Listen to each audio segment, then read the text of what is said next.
ইমামে আজম আবু হানিফা বলেন, দুনিয়ার কোন মানুষ যদি মনে মনে আল্লাহরে মানে, মনে মনে রাসূলরে মানে, মনে মনে আল্লাহর বিধিবিধান মানে, ইহকাল পরকাল জান্নাত জাহান্নাম যদি বান্দা মানে, হায়াতের সংকীর্ণতার কারণে যদি সে তার ইমানের বহির প্রকাশ ইসলামের মধ্য দিয়ে ঘটাইতে পারে না, মনে করেন কোন হিন্দু মানুষ মনে মনে আল্লাহর উপরে ঈমান আনলো, মনে মনে হাবিবের উপরে ঈমান আনলো, দ্বীন ইসলামকে আঁকড়ে ধরলো, কিন্তু সে যে মুসলমান, সে যে ঈমানদার, সে যে কালমা পড়লো, এটা বলার সময় পাই নাই, তার আগেই মারা গেল। ইমামে আজম আবু হানিফা বলেন, ফাহুয়া মুমিনু ইনদাল্লাহ কাফিরু ইনদান নাস।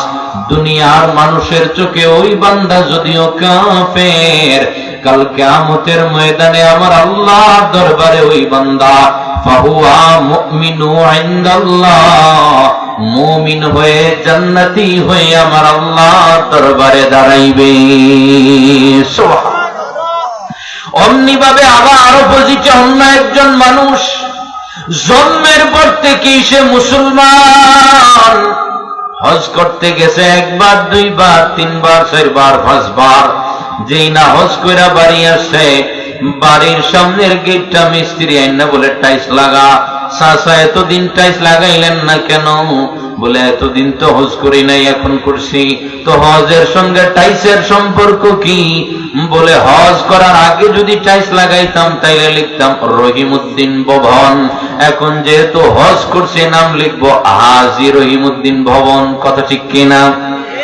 এই যে মুখে মুখে ইসলাম মানি, কিন্তু অন্তরে যদি আমার আল্লাহ বান্দা মানে না, অন্তর দ্বারা যদি দ্বীন মানে না, কালেমা মানে না, হাবিব মানে না, আল্লাহ মানে না, পরকাল মানে না, বান্দা আবার মসজিদের সভাপতি বনে বসে আছে, সুদের প্রথম লিস্টে তার নাম, মাদ্রাসার মুহতামিম বনে আছে, কিন্তু ঘোষ ছাড়া কলম নড়ে না। যদি বান্দা এমন হয়, ইমামে আজম আবু হানিফা বলেন, ফাহুয়া কাফিরু ইনদাল্লাহ মুমিনু ইনদান নাস।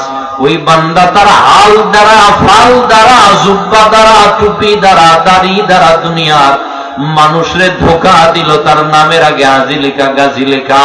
ওই মানুষ যদিও মানুষের সমাজের মধ্যে সে মুমিন, কিন্তু কিয়ামতের ময়দানে আমার আল্লাহর দরবারে দাঁড়াইবে ফাহুয়া কাফিরু ইনদাল্লাহ, একজন কাফের হিসেবে, মুমিন হিসেবে দাঁড়াবে না। আল্লাহু আকবার। তাইলে এবার বলেন তো, ঈমান বাহিরের বিষয় না অন্তরের বিষয়? আর ইসলাম অন্তরের না বাহিরের? এই তো মোটামুটি আপনারা ঈমান বুঝছেন। ওই ঈমানের কথাই আল্লাহ বলতেছেন, আহাসিবান নাস আন ইউতরাকু আন ইয়াকুলু আমান্না। মানুষ মুখে মুখে বলবে আমি ঈমান আনছি, আর তারে পরীক্ষা না করে ছেড়ে দেব? তার মানে ঈমানের দাবি করলে অবশ্যই পরীক্ষা করা লাগবে, পরীক্ষা দেওয়া লাগবে। পরীক্ষা ছাড়া কেউ ঈমানের অগ্নি পরীক্ষায় উত্তীর্ণ হতে পারে না। এবার আপনার ঈমান কতটুকু মজবুত এটা বুঝবেন আপনার পরীক্ষার মধ্য দিয়ে।